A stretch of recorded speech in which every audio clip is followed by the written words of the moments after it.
महाकुंभ को लेकर आज मुख्यमंत्री योगी आदित्यनाथ सदन में हमलावर थे। जाकी रही भावना जैसी, प्रभु मूरत देखी तीन तैसी।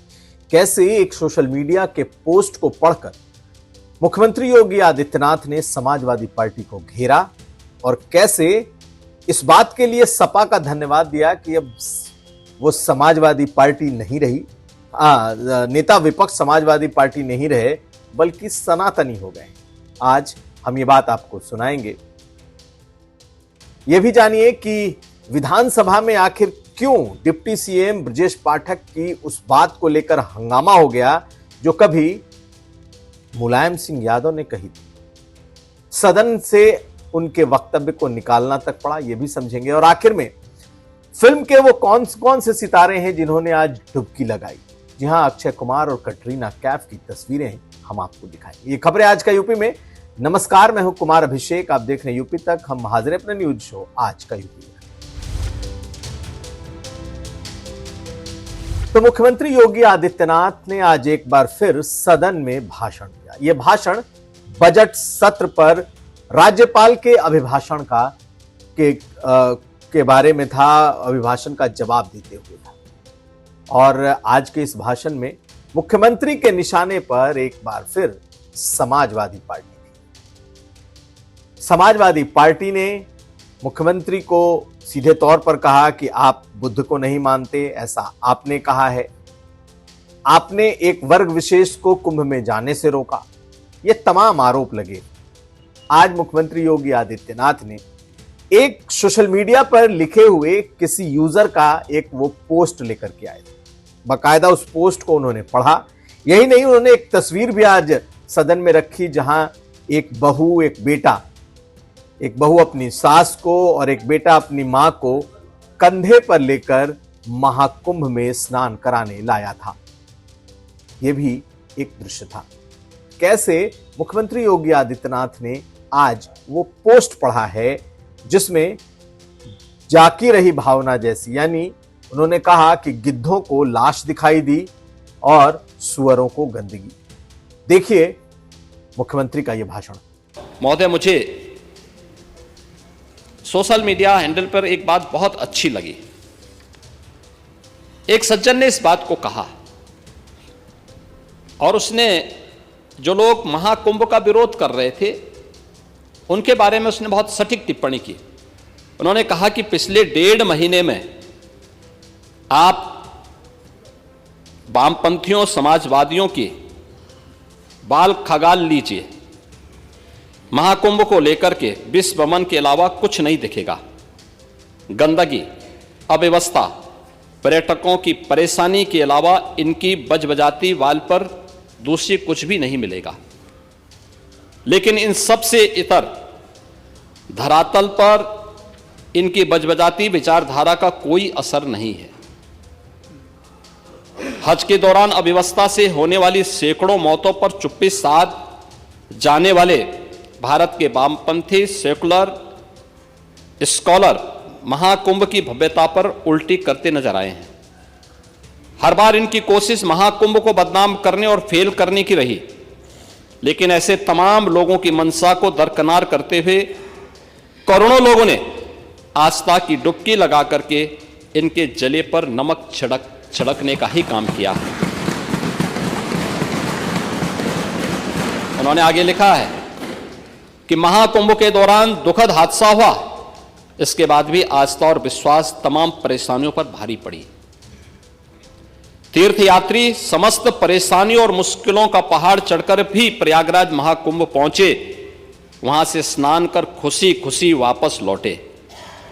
रिश्तों के जटिल समीकरण का परिभाषा गढ़ता महाकुंभ अब समारोह की ओर है। लेकिन यहां से निकला संदेश हर सनातन के मन में अमिट छाप छोड़ गया है, जो वर्षों तक लोगों की बदकही और कहानियों में जीवंत रहेगा।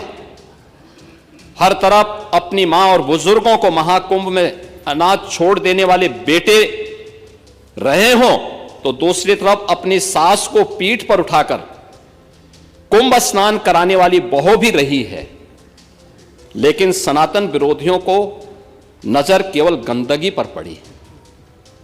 मैं अध्यक्ष महोदय वह चित्र लेके आया हूं।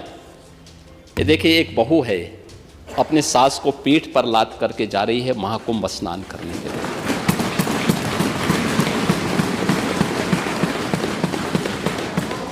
यही नहीं, आगे एक और बात कहते हैं। किसी ने सच कहा कि महाकुंभ में जिसने जो तलाशा उसको वह मिला। गिद्धों को केवल लाश मिली, सुअरों को गंदगी मिली,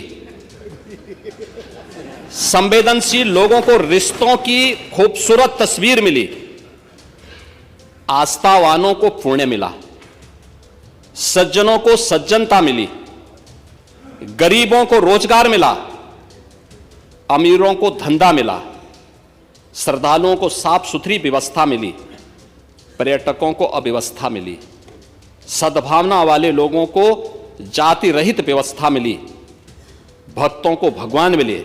मतलब सबने अपने स्वभाव और चरित्र के अनुसार चीजों को देखा है। एक ऐसी बात जिस पर कि बवाल होने की गुंजाइश थी, यानी कि जैसे ही माता प्रसाद पांडे ने कहा कि एक वर्ग विशेष को रोक दिया गया, एक जाति विशेष को जाने नहीं दिया गया, उनको कुंभ में रोका गया, आज मुख्यमंत्री ने इसका जवाब दिया और ये कहा कि जो गैर सनातनी था, जब आपकी सरकार थी तब आपने उसे प्रभारी बनाया था उस कुंभ का, लेकिन हमने बड़ा साफ कर दिया था। मेरी निगरानी में यह महाकुंभ हुआ है और किसी को आने से रोका नहीं गया। जिसकी भी सनातन में आस्था है उसे रोका नहीं गया, लेकिन अगर कोई आए और आकर के यहां किसी भी तरह की गड़बड़ी करे तो उसे इजाजत नहीं दी जाएगी, नहीं दी गई। और अगर किसी ने ऐसा सोचा होता तो उसकी ठीक से उसके लिए भी तैयारी थी। सुनिए मुख्यमंत्री को। आपके समय में मुख्यमंत्री को फुर्सत नहीं थी कि उस आयोजन को देख सकें, उसकी समीक्षा कर सकें, और इसलिए उन्होंने एक नॉन सनातनी को कुंभ का प्रभारी बनाया था। लेकिन यहां पर मैं स्वयं इसकी समीक्षा कर रहा था, लगातार कर रहा था और लगातार कर रहा था। पूरे कुंभ में आपने देखा होगा जो आप कहते हैं भेदभाव हुआ है, किसके साथ भेदभाव हुआ? वहां न जाति का भेद है, न क्षेत्र का भेद है, न मत और मजहब का भेद है, किसी भी प्रकार का भेदभाव नहीं किसी के प्रति, न अमीर गरीब का भेद है। सारे लोग एक घाट पर स्नान कर रहे हैं। इससे बड़ी एकात्मता का संदेश और क्या हो सकता है? इससे बड़ी एकता का संदेश और क्या हो सकता है? और यही सच्चा सनातन धर्म भी है। मुख्यमंत्री योगी आदित्यनाथ आज सपा पर ज्यादा ही हमलावर थे। उन्होंने माता प्रसाद पांडे का जिक्र किया और माता प्रसाद पांडे चूंकि नेता विपक्ष हैं तो उन्होंने उनकी बात को याद दिलाया कि कैसे जब आप स्नान करने गए थे तो आपने मुक्त कंठ से प्रशंसा की इस महाकुंभ की। तो उन्होंने कहा कि अब आप समाजवादी नहीं रहे, सनातनी हो गए। लेकिन अखिलेश यादव को लेकर मुख्यमंत्री योगी आदित्यनाथ के बोल खासी तीखे थे। सुनिए मुख्यमंत्री को। मुझे अच्छा लगा कि नेता प्रतिपक्ष अब समाजवादी से सनातनी हो गए हैं और उन्होंने अपने सदस्यों को अपने स्वभाव के विपरीत जाकर के टोका भी कि तुम क्या समझते हो जो है सनातन के बारे में, तुम नहीं समझ पाओगे। यानी उनकी बुद्धि से परे का ये विषय है। लेकिन ये स्वागत योग्य है कि आपने इस विषय को समझा है और इसको महत्व देकर के उसके प्रति सम्मान का भाव भी व्यक्त किया है। लेकिन मुख्यमंत्री योगी आदित्यनाथ के बोलने के पहले आज सदन में खूब जमकर हंगामा हुआ। समाजवादी पार्टी के नेताओं ने जब कुछ प्रश्न उठाए तो उसके जवाब में खड़े हुए डिप्टी सीएम ब्रजेश पाठक, और खास करके ये जो सवाल था दरअसल आम लोगों की जन सुविधाओं से जुड़ा हुआ सवाल था, लेकिन बात मुलायम सिंह तक पहुंच गई। हालांकि ब्रजेश पाठक ने मुलायम सिंह यादव का नाम तो नहीं लिया, लेकिन नेताजी कह के जरूर संबोधित किया और ये याद दिलाया कि नेताजी ने पहले कभी कहा क्या था। उन्होंने कहा था कि लड़के हैं, गलतियां हो जाती हैं, और इस लाइन को आज सदन के भीतर दोहरा दिया ब्रजेश पाठक ने, जिसके बाद हंगामा ही हंगामा। तकरीबन 2 घंटे तक विधानसभा का सत्र स्थगित करना पड़ा। समाजवादी पार्टी के तमाम नेताओं ने माफी की मांग की कि माफी मांगे, लेकिन विधानसभा अध्यक्ष ने हालांकि उनके उस बयान को सत्र से बाहर रखा, उन्होंने बयान को बाहर कर दिया।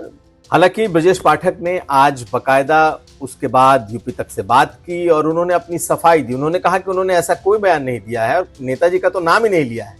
एक बात उन्होंने कही है, सुनिए मेरे साथ बातचीत के दौरान उन्होंने क्या कहा। हालांकि समाजवादी पार्टी पर वो हमलावर थे, लेकिन बार बार कह रहे थे कि उन्होंने नेताजी का नाम नहीं लिया, ये लोग खुद से उनका नाम ले रहे हैं। उनकी सफाई क्या थी, सुनिए। आपने ऐसा शायद कह दिया सदन में कि मुलायम सिंह ने जो कहा था कि लड़के हैं, लड़कों से गलतियां हो जाती। मैं हाथ जोड़ करके निवेदन करना चाहता हूं, हम सभी का सम्मान करते हैं। हमने किसी का भी सदन में नाम नहीं लिया है, रिकॉर्ड चेक कर लिया जाए। उन्होंने किसी बात को उद्धत किया था तो हमने कहा था एक बात मानोगे तो ये भी मानो, और हमने किसी का ना नाम लिया ना मैंने कुछ कहा है।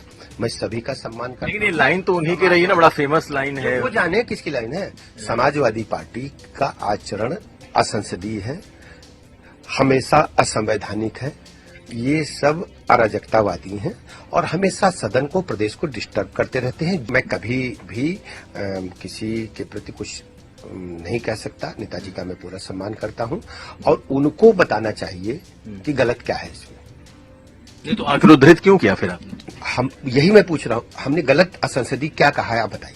तो सदन के भीतर उप मुख्यमंत्री ब्रजेश पाठक ने जो कहा था मुलायम सिंह को लेकर, बाद में उस हंगामे के बाद उनके उस बयान को प्रोसीडिंग से अलग कर दिया गया, प्रोसीडिंग से अलग रखा गया।